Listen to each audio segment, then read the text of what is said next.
In today's digital age, social media is a powerful tool in youth sports, offering athletes a platform to showcase their skills, connect with peers, and find inspiration. But with these benefits come challenges, pressure to perform, comparisons, and the potential for negativity. In this episode, we dive into the good, the bad, and the ugly of social media use in youth sports. We'll explore how social media can be used to build a positive online presence, the importance of setting boundaries, and how to navigate the darker side of online interactions. It's a conversation every athlete, parent, and coach needs to have. Social media is here to stay, but how we use it can make all the difference. Join us as we uncover strategies to help young athletes navigate the digital world with confidence, integrity, and a focus on what truly matters. Something that these kids are growing up in nowadays that maybe you and I didn't have when we were young kids growing up. Like when I was a high school kid starting to get recruited, there was like rivals.com, maybe ESPN.com, and there was like recruiting rankings. That was pretty much it. You knew the kids in your town. And then every summer, my dad would take us to a football camp, and that would be our only real exposure to kids outside of our town. We had no idea how good we were relative to the rest of the country, really until I went to college. That was really my first real taste. Nowadays, I could Google a kid's name right now at 10 years old and tell you how many tournaments he's pitched in, how hard does he throw, what was his batting average. I could look him up on Instagram and find every home run he's hit and every video of every workout session he's done with his mom, dad, trainer. The social media world these kids grow up in, and right now with middle school kids, we're like right on the cusp where we don't want to say no to everything and just create that tension between parent and child. But we also aren't going to sit here and say yes to everything. Like you can't have every Snapchat, Instagram, but we're not going to give it all, right? I'm so afraid of not just my kids, just kids in general, because I see it happen to adults and we all probably fall victim to it at a time, but really the young kids, so many people right now are getting their identity through the impressions that they put out on social media and then in response, what they get back. Right? They form how important I am, how good am I, based on highlight reel culture that people are only posting their highs, they're only posting their successes, they're not posting their bad plays, they're not posting the pick six that lost the game, they're not posting any of the bad. So then our kids go out there who don't have the scope of reality of the ups and the downs and get a better feel that life is not all rainbows and everything's a success. But they see, oh my God, all Michael Gervais has is success. And he's the 12-year-old in California. Why don't I have that level of success? I don't have that. It scares me with what these kids are exposed to social media wise and how they form their identity. And then they try to live up to it where it's like, Dad, I need an Instagram account. I'm like, what? No, you don't. Well, that's how you get people to know. That's how you get your name out there. I said, name out there for what? You're in 7th grade. You're in 6th grade. Name out there for what? Kids are getting how should families handle that? I see you rubbing your forehead. Yeah, it's a stressful topic. I'll tell you what, like it's so clear to me, and I'm going to back my position up. The U.S. Surgeon General just announced how dangerous social media is for children. So when we've got the highest medical professional in the country talking about the danger of mental health or the danger of social media mental health. That's pretty, take that as and you and I both know it intimately that social media for us with adult brains can get away from itself. I feel it all the time. So everything that you just managed or mentioned is incredibly powerful and overwhelming. Kids are outgunned. Delay as long as you can. And what we want to build is an internal sense of self as opposed to an othering of people determining who I am.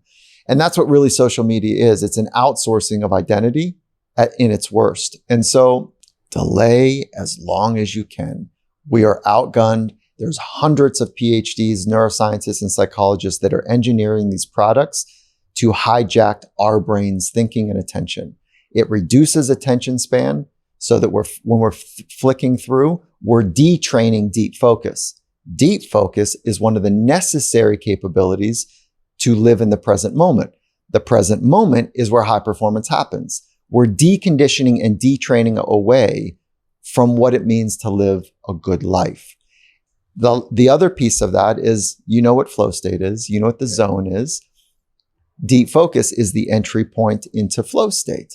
So if we're deconditioning and detraining deep focus, we'll never really understand what we're capable of. That's independent of the identity piece. So take the identity piece square on, take the attention piece square on, and delay as long as you can. This episode of You Think is brought to you by Max U, a youth sports training program focused on mindset development in young athletes. Instead of reading an ad to you today, I decided to sit down with Alex Auerbach, someone who specializes in mental fitness with his company Momentum Labs, to talk about the importance of Max U. Alex, thank you so much for being here. I'm looking forward to diving a little deeper into your journey and just this incredibly important area of mental health and mental acuity and awareness for young athletes. A group that we've talked with at You Think, Max U. I know that's a group. They have some really cool kind of evaluation messages and how they can kind of help kids work through their identity and their mental health. And talk a little bit about your work with them and what you've done with Max U, what you've seen from them, what elements of their programs have you guys really connected with? Yeah, I love what Max U is doing. I think they are providing a really simple but effective way to help young athletes and parents understand the personality dimensions behind their young athletes and then develop skills related to improve whatever area seems like a limitation or something they just want to get better at, right? And so the Max U tool is based on the Big Five personality assessment, which is, a common framework for understanding personality. It's things like openness, conscientiousness, extroversion, agreeableness, and what people might call neuroticism, but is really like your tendency to be a little bit more anxious or very deliberate and thoughtful, right? And what they've done is help young athletes understand how their personality plays out in their life context by giving them an animal that they relate to. And it becomes a simple framework to grasp who you are, what makes you special, and what strengths that you have. And I think that strengths-based focus is really powerful. And so we use it the same way I would use any personality assessment with a pro athlete, honestly, or any athlete I work with, right? Is I want to understand you as a person. And personality is just an enduring pattern of behavior, right? So it's not totally fixed, but it's also not the easiest thing to change. And so if we can understand who you are, what motivates you, what makes you tick, we can get a lot more out of a one-on-one coaching experience. And I think that's what makes Max U so powerful, is whether you're a sports coach or a mindset coach like me, having this data allows you to best understand, okay, what could I do with this athlete to get the most out of them? And then they've got a platform that allows you to teach athletes related skills to whatever element of their personality needs some development or is already a strength that you want to enhance, right? So they can teach things like how to practice mindfulness or learn a little bit more about self-awareness or understand your strengths and how you leverage them in sports or school. I think those characteristics are really, really powerful and allow you to get the most out of the athletes you're working with. And like I said, at the pro level, I don't know if you guys did this in Carolina. I know one thing we did in Toronto was try to understand the players that we had and then how do we work with them individually. And you're talking about this with the team you coach now, right? Every kid is a bit different and you can't just take a one size fits all. And Max U allows you to sort of get that tailored feedback and treat each kid the way that's going to resonate most for them and then give them the tools they need to develop. So true. I mean, until you identify the specific individual and find the best way to connect with them, it's hard to be a good coach. It's hard because you're not going to earn their trust. They're going to put up their walls. You're not going to really connect with them at a level that, just because it might not be the level that you as the coach might function at, that doesn't matter. What matters is identifying the individual, the athlete. From my experience with Max U, just going through some of the assessment stuff and the kids getting their animals and whatnot, you take a look at them and all of a sudden there's like this raise in self-awareness and going, oh my God, like I never thought about that, but that does really describe me better than maybe I could have described myself. And then, the practical tools and the follow-up after that I think is super cool. Here at You Think, we want to bring value to you, the parents, coaches, and the athletes listening in everything that we do. Check out Max U today and let them know that You Think sent you. Now, back to the episode. So what do you say to the parent that says, but Michael, I live in a small town. I got a really talented 16-year-old kid. He's good enough to play in college. He goes to a small school. They don't get a lot of college recruiters. If I don't promote on social media, how is anybody going to find him? Yeah, that's a great scenario. Again, like, use it as those are the arguments. That's the counter arguments that I get from people when I say, do you really need all this? And they say, well, yeah, because you get offers, you get college coaches follow you, recruiters. No problem. I use it as a broadcast system. The adult takes over and runs that broadcast system for the kid. It does not need to be the kid posting and checking. Like, so there's that instant gratification when a post goes up. How many likes did I get? And so, like, all guilty of that. Take that out of the equation for a young forming brain and a very fragile sense of self-identity. Take it out of the equation as long as you possibly can. In my family, we didn't do any social media until 9th grade. And I still think it's young. My son's school this year, they're going back to school right now. Phones are not allowed on campus. Yeah, same with mine. I'm so happy. And I asked my 16-year-old about it, and he said, he goes, he knows. He knows it. I said, how are your friends taking it? And he goes, I think everyone's kind of okay, bummed, but like they know that this is not good. They know it's not helpful. Want to hear a funny story? And this is why I always know like how much harder it is for the kids, because we feel it as adults. Yeah. We're just more conscious of it. That's right. Hopefully. Like the mornings you wake up and the first thing you do is start scrolling. And then next thing you know, 45 minutes has gone before you start your day. That morning, that day is going to start a lot less cheery and bright and not than the day you immediately get up, you get active, you do something productive, and you get into your day. Like there is no question in my mind that I know the difference of how I start my day. And yet sometimes I fall victim myself of it's easier to lay in bed and scroll. We went to Christian McCaffrey's wedding. No cell phones allowed. They took your cell phone and put it in a locked bag. We go and sit. So it's all adults. Say there's 200 people. Beautiful church. And we're waiting for the ceremony. None of us have our phones. So we're sitting around and you can sense over time, no one knows what to do with themselves. These are adults. These are adults. Yeah. These are adults from all over the country, all over the world. High-performing adults. And we're sitting there with some of our closest friends, people we haven't seen in a long time. And it's almost like you're like itching. Like normally I'd pull out my phone and check Twitter, or I'd pull out and play Candy Crush or send a text. You're so programmed that when there's nothing to do, there's something now to do. So we're sitting there and like 20 minutes pass, 30 minutes, we're waiting for the ceremony. The next thing you know, the doors open and like they start escorting in the grandmas and some of the extended family. And everyone's like standing, like everyone was so desperate for stimulation we were just finding it. Yeah. The next morning, the breakfast recap that like you do after fun nights with your buddies. Yeah. That night, not one person had their phone. Not one person took a picture. Not one person took a selfie. Not one person checked their voicemail, checked their texts, checked their emails until that night when you got back to your room. We had so much fun living in the moment. And like my wife and I came home and we're like, the fact that we don't have the discipline to be like, think of the night we had. The fact that we don't do that more often and we know we should is kind of, if we can't do it, how do we expect the kids to do it? You're right on the money. They certainly are well outgunned in this battle. So delay as long as you possibly can. And I'll tell you a scenario that we had. So there was a group of parents that we're all friends with. And when our kids were in, I think it was like 4th grade, everyone was having a conversation about what to do with social media. And it was like, I don't know, 6 families that all agreed, you know what, we're going to wait until 16. We're going to wait until 16 for social media. And that is still like, I think it's probably okay at the 16, but to your point, could wait till 25. And the kids start, around 14, my son comes home and goes, Dad, all of my friends have social media. So all the parents broke their promises. And so this is going to sound like the angel in me.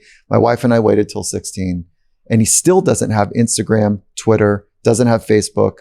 Because he doesn't want it. No, he wants them. You just don't let him. Yeah. I'm like, no. And so the thing that I want to protect against is the quick hit for dopamine.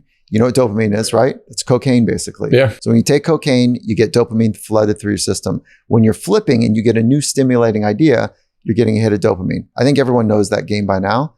I don't want cocaine on my kid's brain.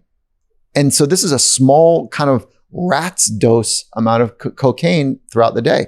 I don't want any part of that for him. So, and I know it's not cool.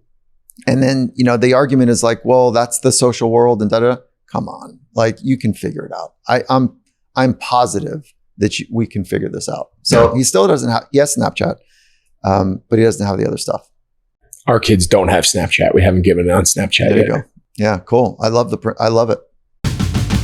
During our discussion with UCLA head men's basketball coach Mick Cronin, he gave us insight on how social media is impacting players today. It's harder to keep your players in the right mental state now because they all have cell phones and everybody wants to know why they didn't shoot more.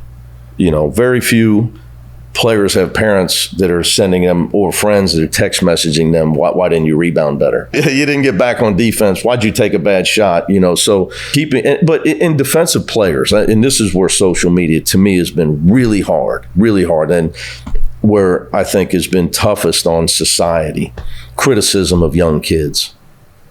Okay, like I've literally had some players on really good teams that are doing exactly what I thought they could do. They're trying, they care about their team, they're playing their role, they're being a star in their role. And I can see their the emotional effects, like something's not right. And I can see it, so we always try to have my assistants, I break them, make sure you're talking to him, because the kids will be maybe more forthcoming, comfortable with my staff than with me when we all have, big staffs now. So not as much as football's got 37 guys in college, but on the staff. So I would say mental state is so important. You got to communicate with your guys, but you got to be at the high level at UCLA. But even it's crazy. Like they have blogs now and stuff talking about your local high school, ripping that coach, ripping kids. How'd we lose? I went to LaSalle High School in Cincinnati. Like when my brother told me that, I couldn't believe it. That they had that stuff. So that's really hard. Because I tell my guys, don't read that stuff, but that's literally like telling them not to eat. Because for a kid that's grown up, you have to realize, it was like I had to I don't know what year it was, but at some point Darren explained that this was a factor and a kid was going through this. And I was like, what do you mean? Like, who reads that stuff? Like, I would never waste. I tell my dad, quit reading that stuff. If we win, I'm a good coach. If we lose, I stink. Let's just be honest. And if we don't win by enough, I probably stink too. So why even turn it on? But kids, that's who they are. That's what they've grown up in that world. It's really important though. At my place in sports, when you're at a very high profile situation, is to make sure you understand like that. So I'm thinking about strategy during the season and, my own team dynamics but the individual, okay, does he feel like he's letting his family down because he's not playing well enough to get drafted? Financial aspect. Is he publicly is being scrutinized? Meanwhile, he's a talented young freshman. I think he's doing fine. Like I knew he was going to struggle. He's a freshman. Freshmen tend to shoot a little bit lower percentage. They make some more mistakes, and it's tougher at UCLA because we've had some of the best freshmen ever. So, the expectation is way out of whack for some high rated freshmen at our place. So you have to really try to help them through it. That's one area I think I've become a much better coach is just being in tune with guys, trying to help them through the expectations of others. And I try to talk to them all the time about, you can only run your own race. Thanks for listening. Let's take a moment to recap the key takeaways from this episode. Dr. Gervais and I discussed the dangers of social media at a young age and stressed the importance of building one's internal self instead of others determining who you are via social media. Additionally, by overutilizing and spending too much time on social media, we are reducing our attention spans and detraining deep focus. Dr. Gervais says the best thing we can do for our young athletes is delay their exposure to social media as much as possible. If we really need our young athletes to use social media to better their chances in recruiting, it should be used as a broadcast channel run and monitored by the parent. Our overall message today is delaying use of social media as long as possible and understanding that athletes hear and see every bit of criticism online about them, which can take a big toll on their mental state. Thanks as always for listening, and we'll catch you next time here on You Think. And now, another word from our friends at Max U. Alex, give us a little bit of your backstory, your journey, how you founded the company, and more importantly, really, why did you feel like there was such a place in the market for this service? So I actually started my career as a college football coach, went and coached at a Division I university, worked for a couple NFL teams, and burnt out myself coaching. You know, Greg, as you know, it's a grind. Like the NFL season is tough. Coaches have a pretty intensive lifestyle. And what I found that I loved while I was doing that work was really spending time with players, addressing the things that they were thinking about off the field. So when I was in college, it was things like, what major should I pick, or how do I navigate my career after football? And I wanted to find an opportunity where I could do a little bit more of that work. And so I actually ended up going back to school and getting my PhD in counseling psychology. And so myself and a team of other performance psychologists got together and started to think about, how do we take what we do at the highest levels of sport and bring that earlier to an infrastructure and ecosystem that doesn't otherwise have access to people like me. And we thought youth sport would be a great opportunity. We're hoping that we can teach these skills to young athletes through one-on-one coaching services and give them an opportunity to become their best when it matters most at school, in sports, and ultimately for their life. Alex, I can't thank you enough. This conversation needs to be had. We need to have more conversations around this. I look forward to connecting with you. Thanks for joining us here on You Think. Thanks for having me, Greg. It was a pleasure. Here at You Think, we want to bring value to you, the parents, coaches, and the athletes listening in everything that we do. Check out Max U today and let them know that You Think sent you.